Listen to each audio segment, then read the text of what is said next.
Good evening, everyone, and welcome to Broadview's National Online Reading Club.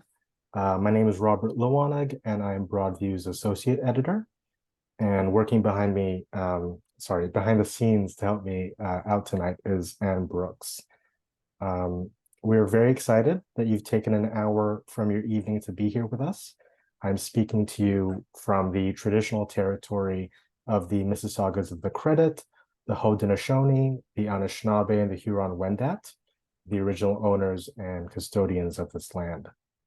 Today, Toronto is home to many, including a diverse urban Indigenous community of Inuit, First Nations, and Métis, and we are honored to be able to work and live and play on this land. As always, we'd love to know where you are and where you're from too, so please consider saying hello from your hometown in the chat space. If you're part of a faith community and want to add that as well, please do so. And if you want to add your own land acknowledgement from wherever you may be, we invite you to share that as well. Before we get started, just a few housekeeping notes. We are recording this session so we can share this event with others. If you feel uncomfortable with your thumbnail video appearing on this recording, please turn off your video now. Also, please mute your audio, but do turn on the chat function. So to do that, just hover your cursor over the bottom of the screen. The chat button will appear, just click on it. And we also recommend that you use the speaker view option on Zoom rather than the gallery view. There's a spot to change that in the top right corner of your screen. This evening, we are going to be hearing from Jane Barnard, Mary Baxter, and Gregg Brekke, all of whom were featured in or contributed to the September 2023 issue of Broadview. After our speakers have told us a bit about themselves and their stories, there will be a time to ask questions, and we'll post our instructions on how to ask questions in the chat space. I have some questions ready, but as you know, this is your time, so we do encourage lots of participation so we can have a more vibrant conversation. And before we begin, just a reminder to please be respectful of our guests and hosts. Disrespectful or insulting comments will not be tolerated. And on that note, let's get started. Our first guest is author Jane Barnard. Her wilderness suspense series, The Falls Mysteries, follows contemporary women who tackle murder, assisted dying, PTSD, and disability. Although mostly housebound in Comox due to ME/CFS, she is an online advocate for the rights of the disabled and for better research into post-viral and energy-limiting illnesses. And our regular writer, David Wilson, interviewed Jane for the story Invisible Illness. Please welcome Jane.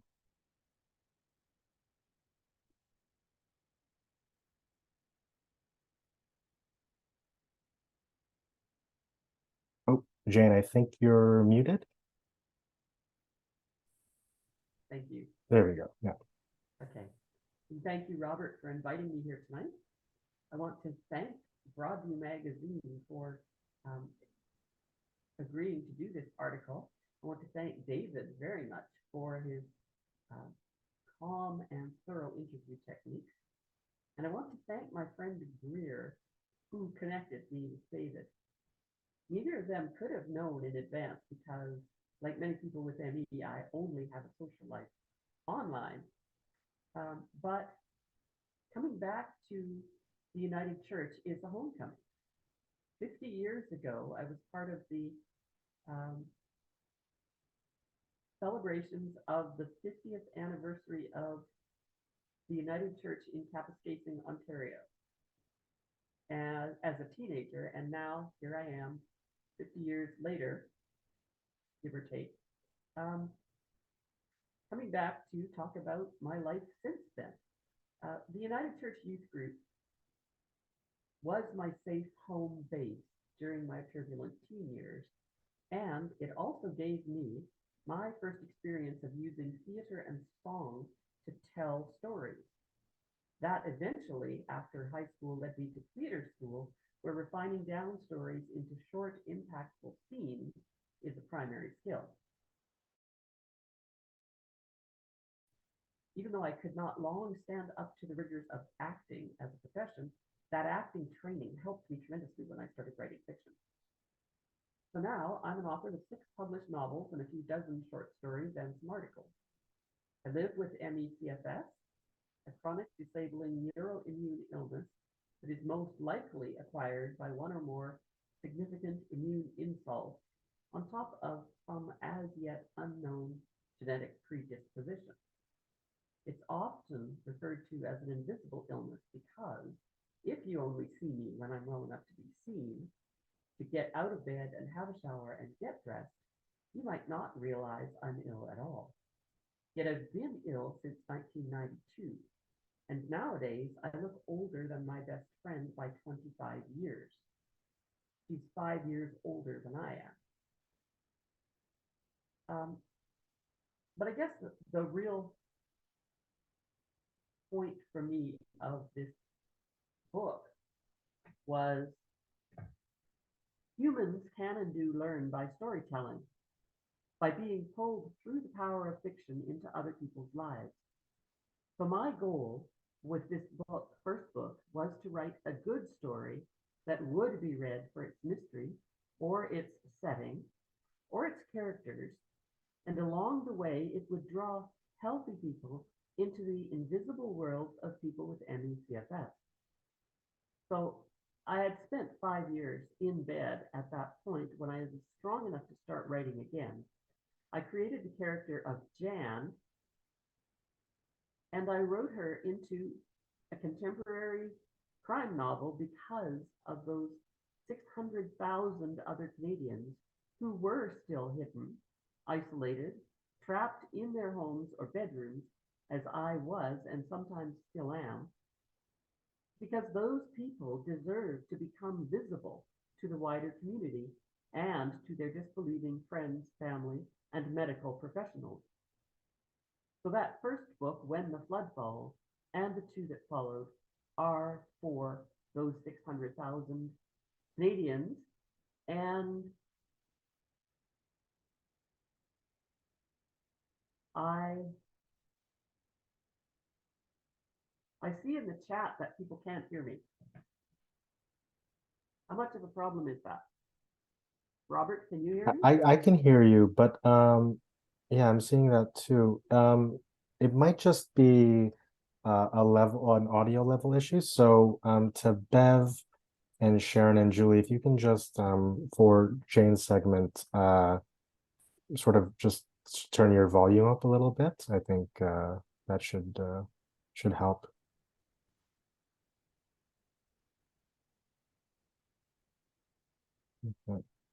Okay. Yeah. I'll carry on then. Yeah, so I think if you're leaning to your camera, it should be okay. Yeah. All right. So that was my my purpose for that book. It was my purpose for doing the interview, and it is really the purpose why I keep writing when it takes a lot out of me and I have to sacrifice a good chunk of the things that other people take for granted in order to do it. I think that throughout my life, I have been directed toward this, and I have been given the talents that I have been given to write fiction. And if I'm not using them for good purpose, then I think I would truly be in despair.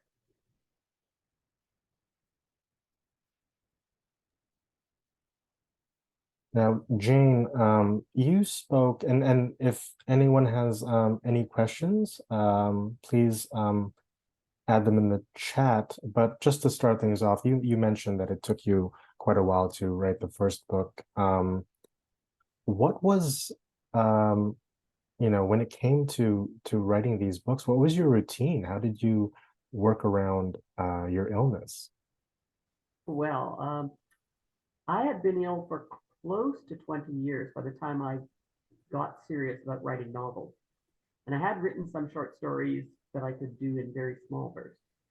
But it was really only possible to write a novel because by then, well, after 20 years, my children had grown up with me virtually erased from daily life. I had missed their graduations. I had missed hikes, picnics, family vacations. Um, so when I got better enough to at least get out of my bedroom, they were already used to me not showing up for things. Um, and then the next biggest step, I think, was that I had student nurses visiting me from the nearby uh, nursing school to do everything for me. And, you know, they pureed my food, they washed my hair, they made my medications and gave them to me. So basically, I moved from my bed to my chaise. Someone wheeled my laptop table to me. They settled my lightweight keyboard on my lap so I wouldn't have to raise my arms even a little bit. I had an occupational therapist and a physiotherapist to advise on body position, and they taught my students how to tape up my joints. So I literally had to be basically taped into position to write. And at that, I got about 2 good hours a day, if I was lucky, maybe 10 pages a week. So a lot of lying still and thinking, and then a little bit of typing, then more thinking, and then planning out the next step. It's a very unspontaneous book in that sense. And because I couldn't do any of the active stunts myself, my youngest daughter was in high school at that time, and she allowed me to duct tape her. Well, actually, my husband duct taped her per my directions so that I could see how a fit and active person could get out of the situation that Lacey McRae, the ex-RCMP officer, gets into near the end of the book. My body had literally forgotten what it would feel like to be able to use their muscles to get out of a situation like that. So I'm very thankful for my children who are pretty flexible about what I ask them to do. Now that you've included a character like Jan Brenner into your work, do you think upcoming work will incorporate ME CFS in an even bigger way? I don't know about a bigger way. I think that now, sadly, with long COVID, there are millions more people who have the same experience, and some of them are also very experienced writers. And I'm sure they will write about this world, but I think because it's so much a part of my life, and you know, we say, write what you know,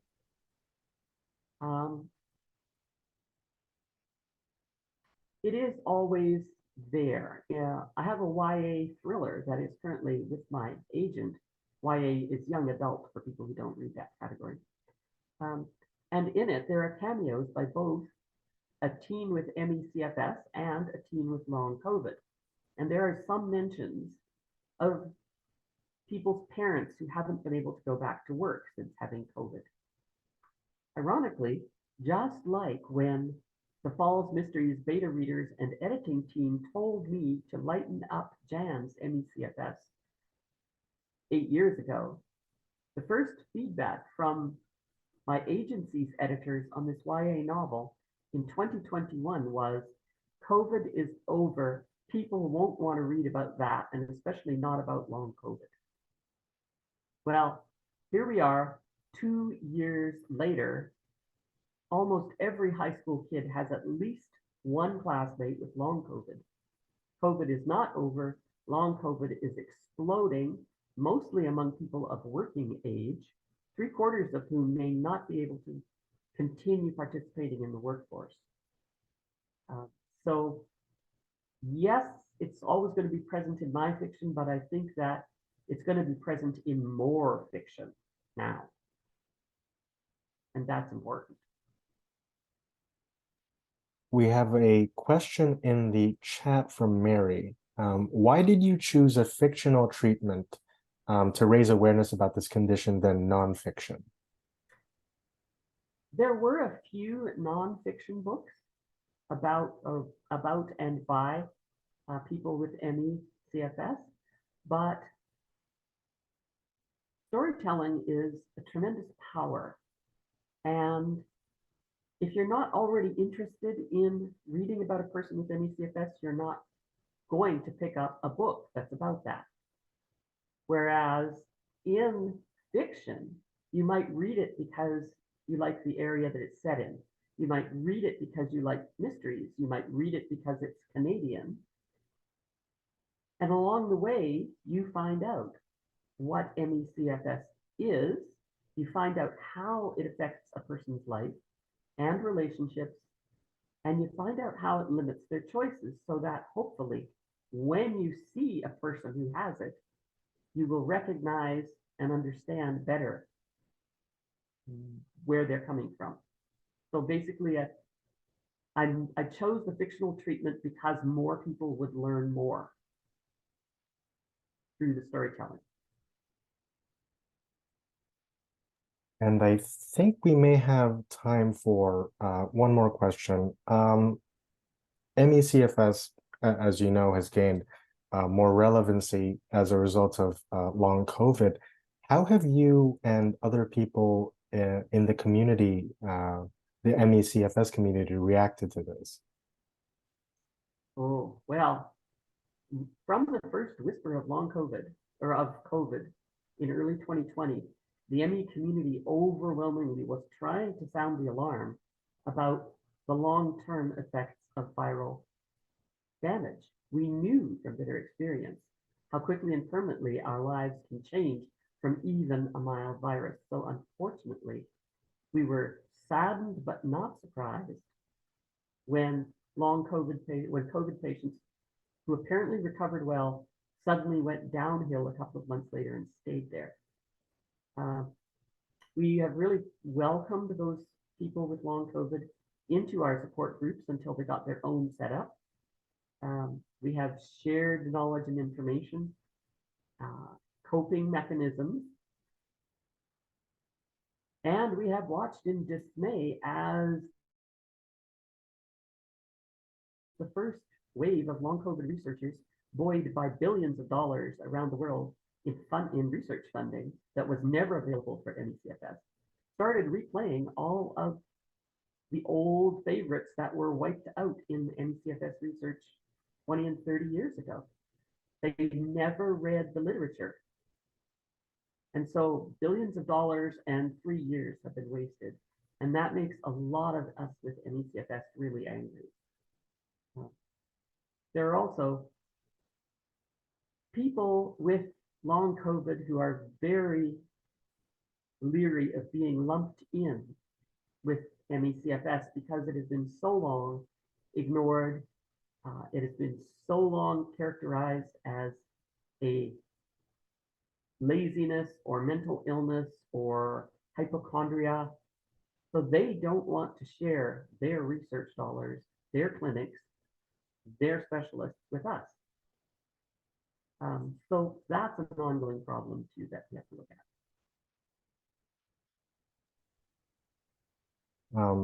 Thank you so much, Jane, for being an advocate for your community and for sharing your story with us tonight. I've actually been told firsthand that David's story is currently being shared in the ME community and has been positively received. So thank you. It is. Thank you very much for having me.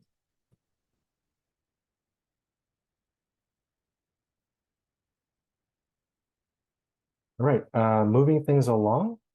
Our second guest is journalist Mary Baxter, who has written about agriculture, rural issues, and the environment for more than 20 years. Her work has appeared in publications like Cottage Life, Reader's Digest, and the Winnipeg Free Press. Mary wrote The Illusion of Choice in our latest issue, which examines how pro-life bias is hindering reproductive health care in Southwestern Ontario. So please join me in welcoming Mary.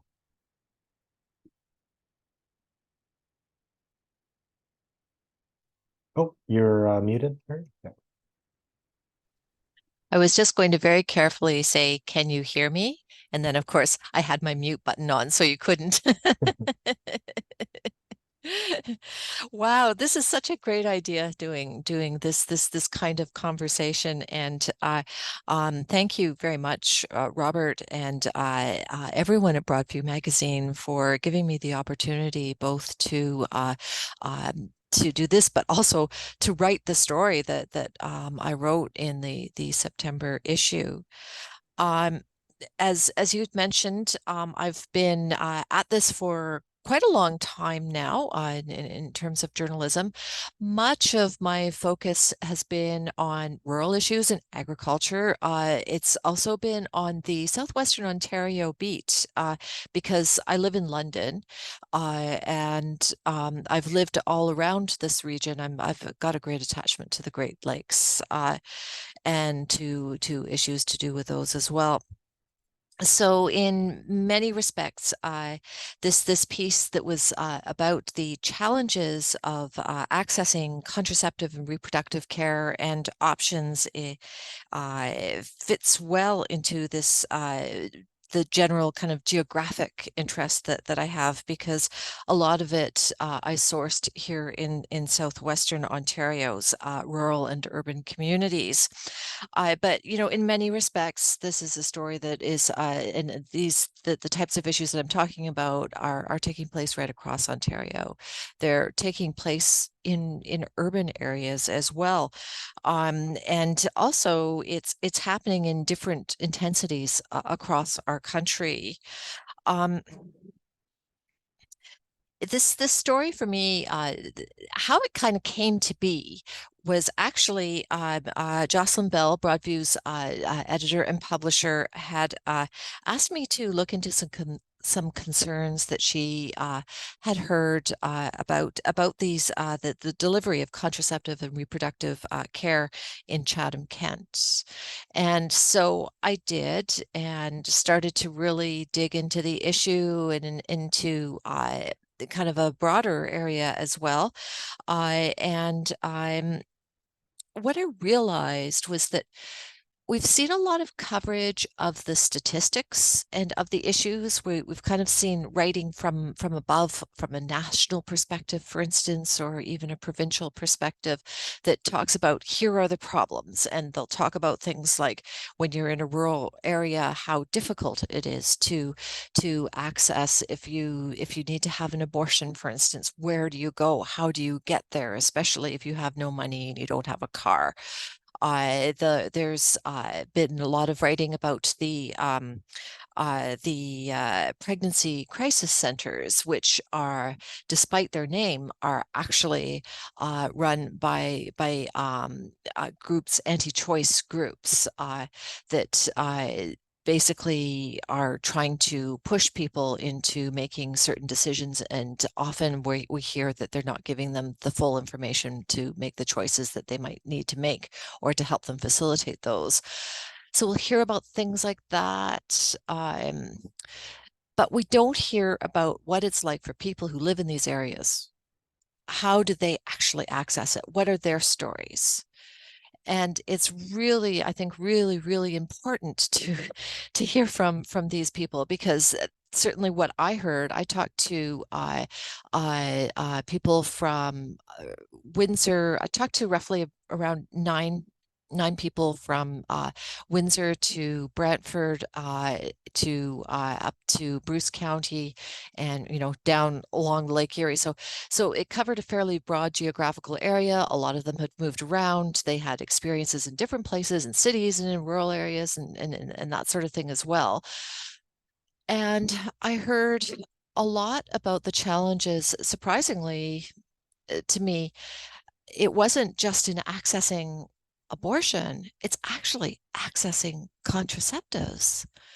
I was hearing stories about people saying that they would go to their family doctor when they were younger. They were having problems, menstruation problems.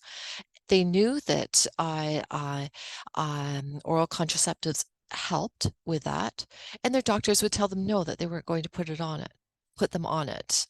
I heard also about health units shifting standards amongst health units on how they supported people, because that's one of their roles in the community, is to provide some of that preventative care, and certainly reproductive care and supports are part and parcel of that, you would think. But there's no sort of provincial umbrella that says, you put money in your health unit towards helping people do this. I and even though there is funding for sexually transmitted diseases, so there's prevention for that, but there's nothing to help people with the costs of contraception, for instance. So it's a really complicated problem. There's people certainly working on solutions, and they're helping a lot of people. But even as they're helping people, there's people who fall through the cracks. We see here in Ontario, for instance, with contraception, those who are 25 and under can access it. So you think, oh, great, they're looked after. Well, some of them are, because only a certain range of contraceptives are available. If they need something outside of that, then they may still need to pay. The same thing we've seen in BC, for instance, the complete opening up of this. So everybody should have access to it. Well, when asked the same question, let's look at it a year from now and see if it is actually available to that same range. So there's a lot of questions like that, and a lot of challenges. I could go on and on, but I'm sure if there's questions that I people would like to ask, happy to answer. Okay, folks, you've heard from Mary. So if you have any feedback or questions, please include it in the chat. But Mary, I mean, you mentioned the need to hear these stories, and you spoke to several people from these areas who volunteered under the guarantee that they remain anonymous and maintain their privacy. What has the reception of this story been like in these parts of Ontario? There's been a lot of silence. There's so much Mhm, silence about this issue. yeah, I don't know. mhm. I do know that this was one of the hardest stories that I've worked on in terms of trying to get people to speak. One of the things that happened in southwestern Ontario, there was some coverage being done. There were some professionals who were speaking about this issue, but as it went on, people talked less and less and less. Hospitals were talking. It was just really, really hard to get people to talk. And I know that one person that I interviewed, her name was Frederique Chabot. She's the Director of Health Promotion with Action Canada for Sexual Health and Rights. And she pointed out, because I was talking to her about the frustrations of how do I find people to talk about this issue? Because I was having problems finding people. And she's saying, yeah, people don't want to talk. This is part of the stigma. This is what happens. It's just, it gets shut down. You mentioned it being a particularly difficult assignment. What do you think are the biggest threats to investigative reporting today? Oh, we have, and I think the Globe and Mail has done an excellent series on freedom of information and access to freedom of information. We had this vision that we should be able to access the information from governments and from our public spokespeople that we need to do, but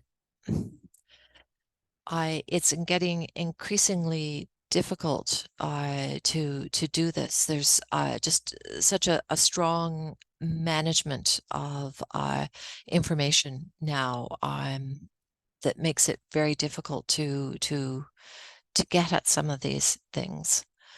I often when reporters are out looking for sources, they like to reach out in places like social media, and we've seen so much upheaval with social media and questions about it, and that's I think another much smaller challenge, but it's still there.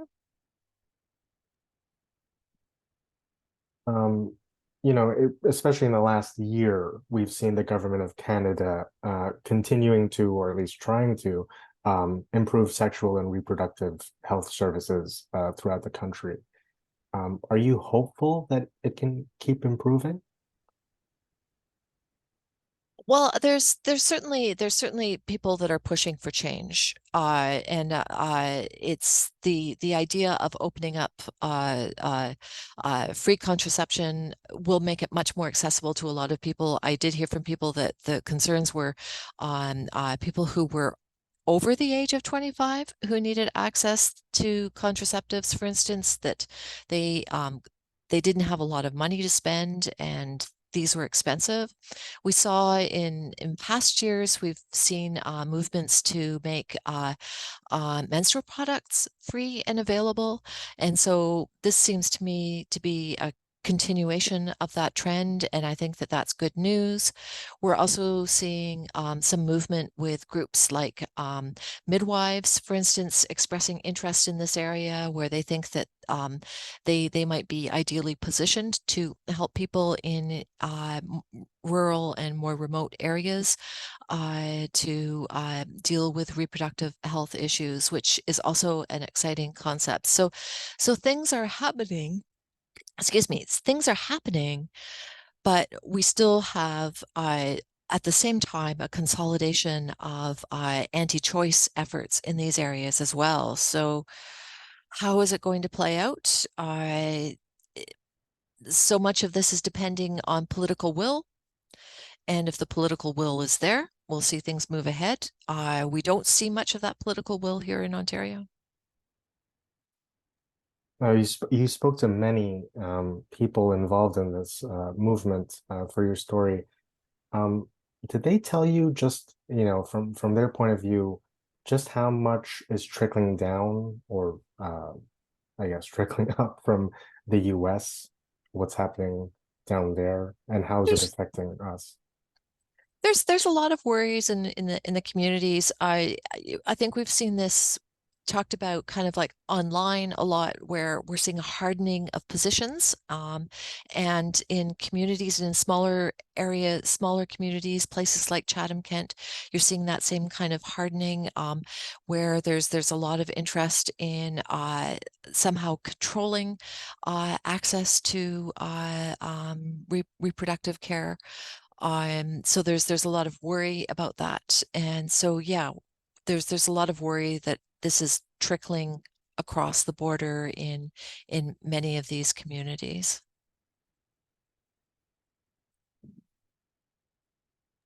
We have one question from Michael. He asks, do you have any thoughts on what parents of teens, young adults can do to support their children and help them go out into the world well informed and able to sift through limited or misinformation? Thank you for your article and your work. Well, thank you, Michael, very much. I educate your kids on the choices. I be prepared that sometimes you can take your kid to the doctor and the doctor may make a decision that you're not quite happy, or your kid isn't quite happy with that decision. Be aware that that is out there. I did speak to one young woman who told me an experience of where, again, she was having real challenges with menstruation, and she went to her family doctor, refused to prescribe birth control, had to finally go into emergency because it was so bad, did get a prescription there. So I think the more we can talk about this, the more that we can make people aware, the more that we can make people comfortable talking about this, because these are just basic things of life. It's the more we can talk about it, bring it out into the open, talk frankly with your kids. And I think we have time for one more question from Alan here. What role do different churches play in the lobbying to tighten up and limit programs? Well, the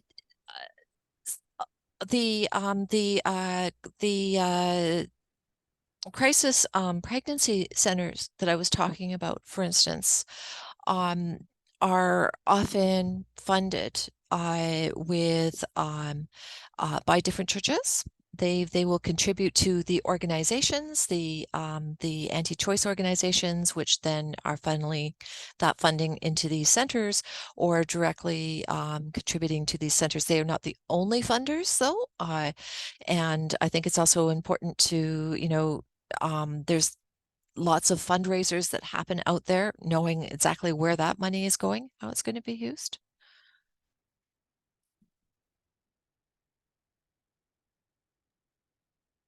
Okay, great. Thank you so much, Mary, for your work on this feature that definitely needs to be told. And we're happy you were able to complete it and essentially tell it, even though it was very difficult. And thank you so much for joining us here this evening.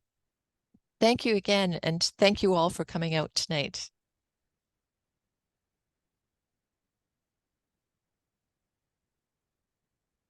Okay, and our last but not least guest is Gregg Brekke, who is a photojournalist and writer in the Washington, D.C., Baltimore area. He is dedicated to telling stories of justice and faith, and his work has appeared in Forbes, the Washington Post, Religion News Service, and the Christian Century. And Gregg wrote and photographed Hope in a War Zone, which gives readers an inside look at the nuns currently helping displaced persons in Ukraine. Please join me in welcoming Gregg. Hi, everyone. Good to be here with you. Thank you for the invitation, Robert, and thanks to Jocelyn, the publisher and editor of Broadview, for inviting me to submit this photo essay. I know Jocelyn through an organization called the Associated Church Press. It's a gathering of faith-based and spiritual publications across North America, and she serves on the board there, and so we've gotten to know each other.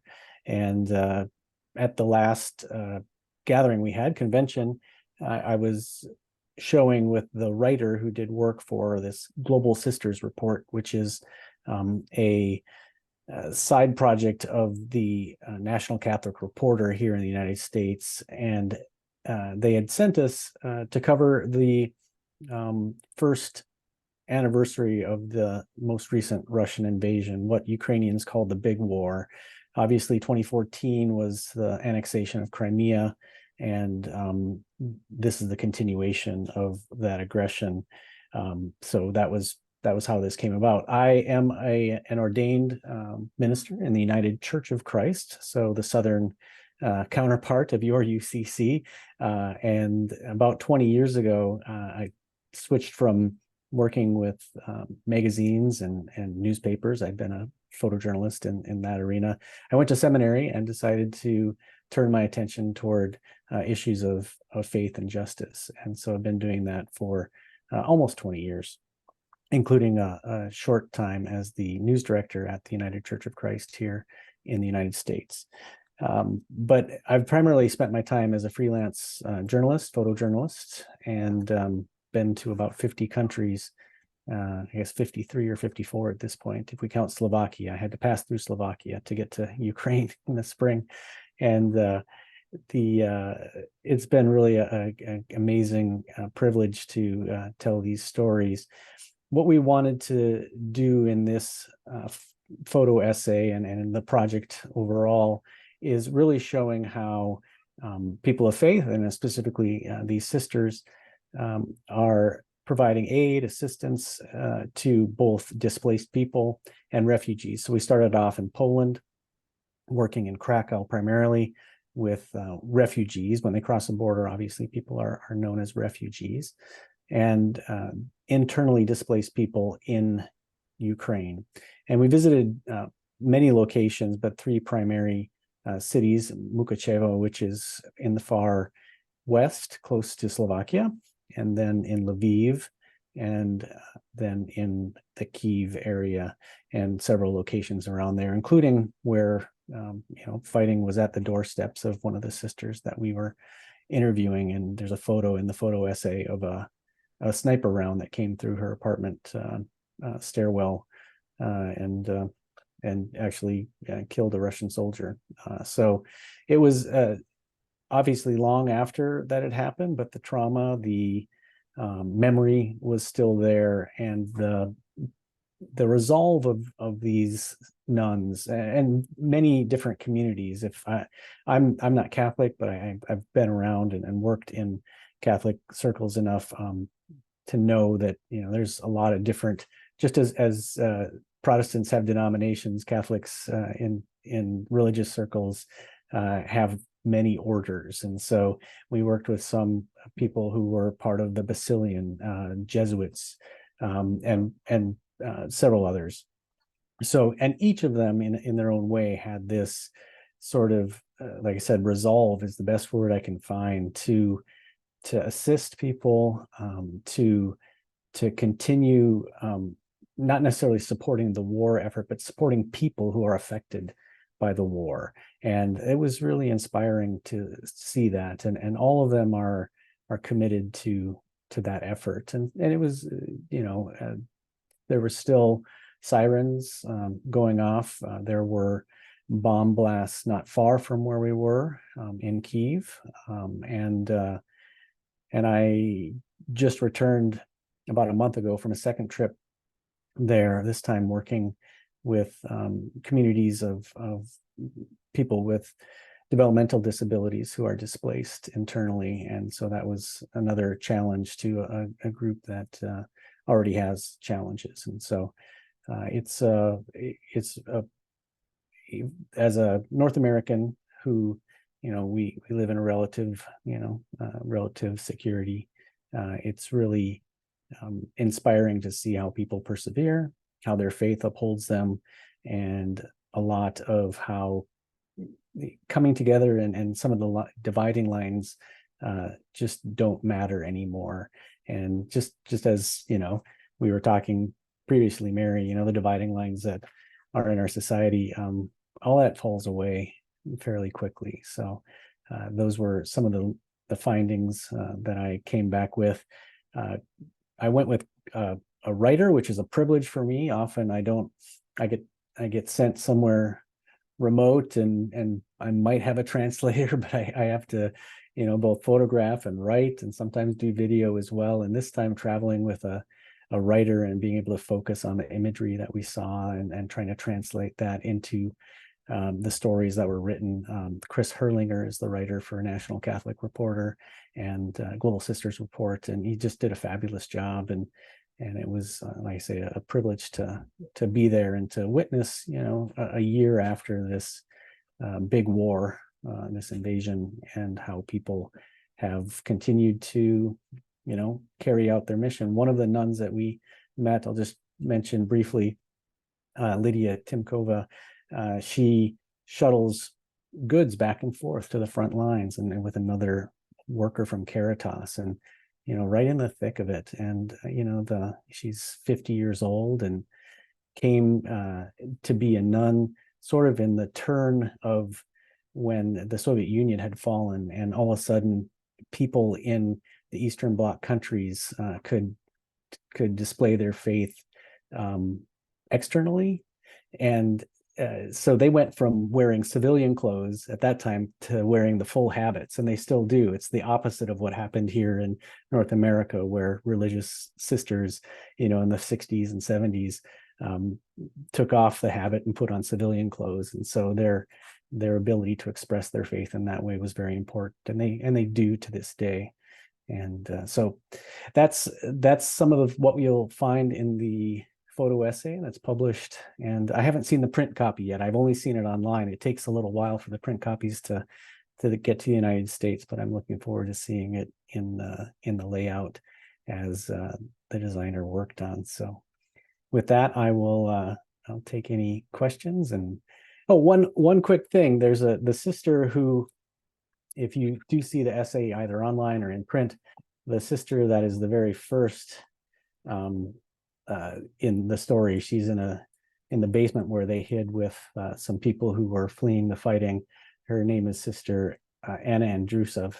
And when I went back this last time, just in July and August, I was able to have dinner with her another time, and so it was fun to meet up in a different situation, and to reconnect with someone who had been very important to the story and helped translate for us while we were there. So she had studied in Chicago, so her English was very good, and it was a pleasure to see her again.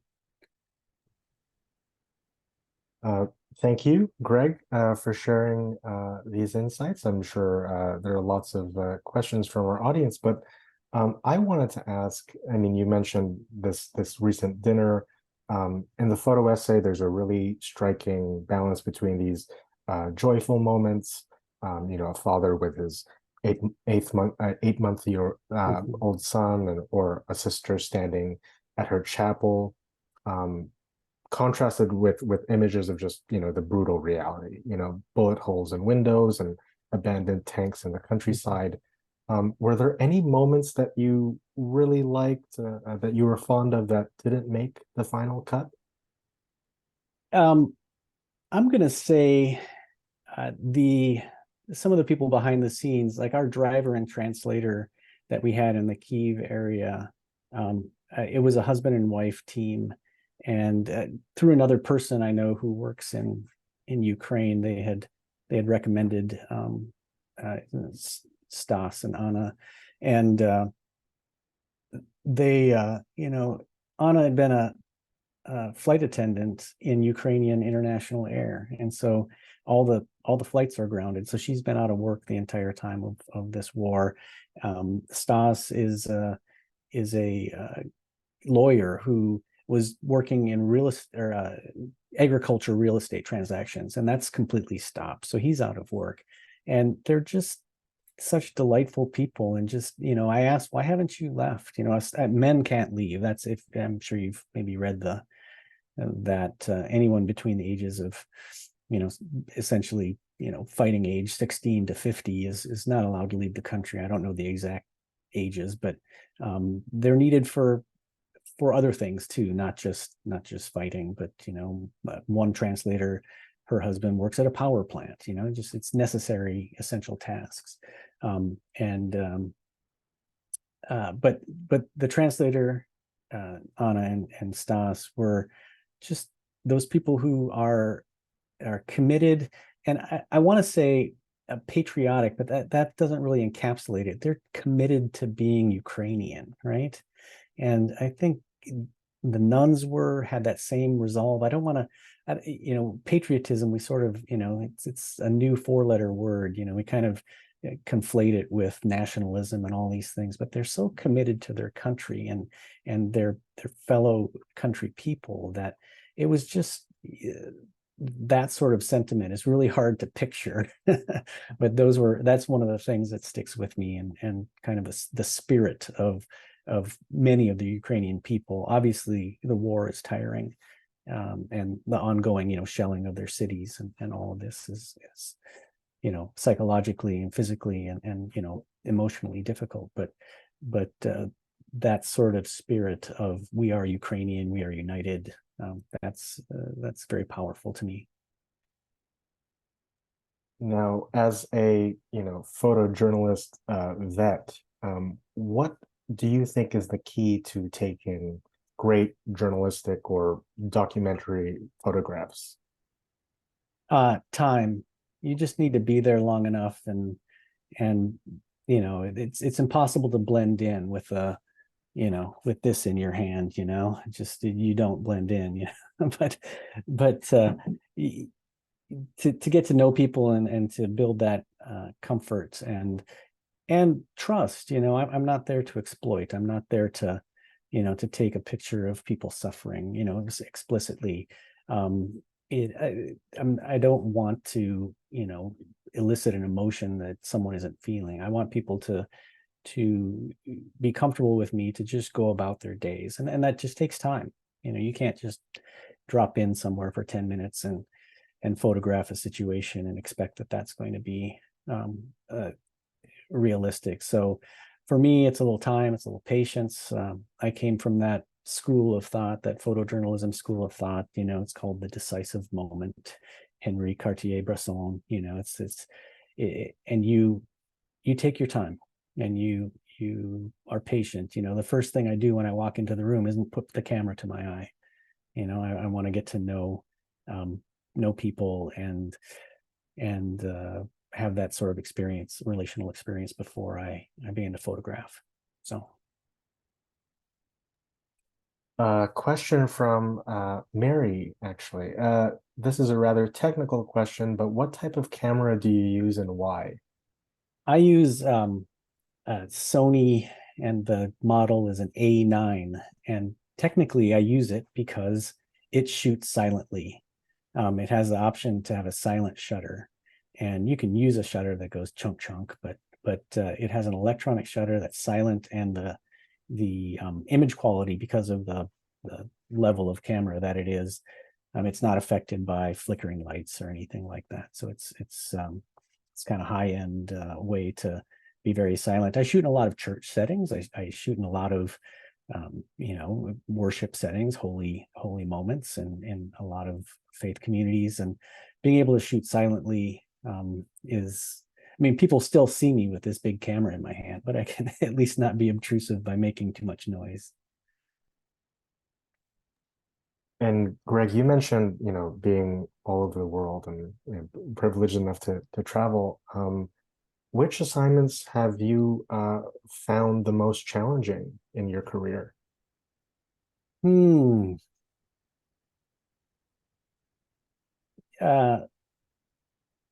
I think some of I've worked in the last 5 years or so, even throughout COVID, working in Central America, and the situation of people migrating either to America, the USA, or Canada, or North, and maybe just a different country in Central America.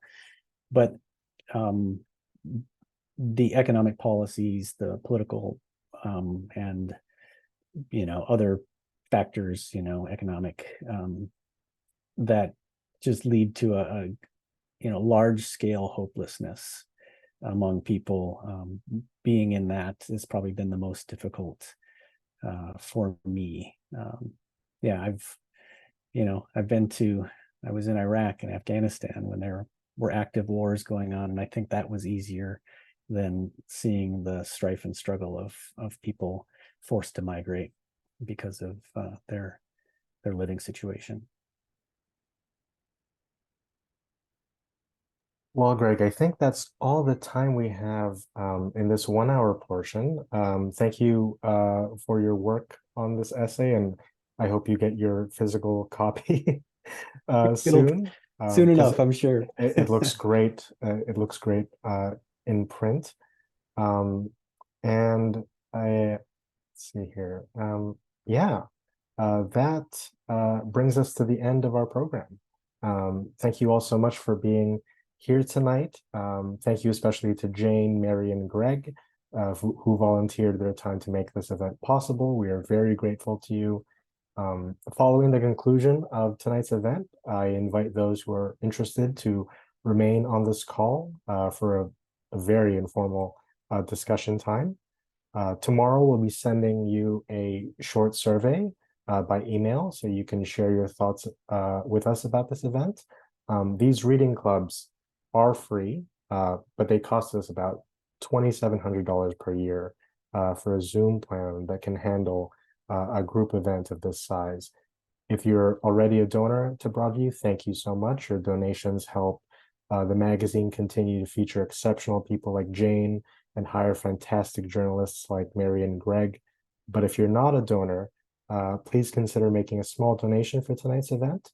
We will include a donations link with tomorrow's survey. And yes, again, after the event ends, you're welcome to stick around, and our speakers may or may not join us. Otherwise, thank you again for being here, and hope to see you back here for our next event on October 2nd at 7 p.m. Eastern, when we'll be discussing some of the stories from our October-November issue. Have a great evening, everyone. Be well and take care.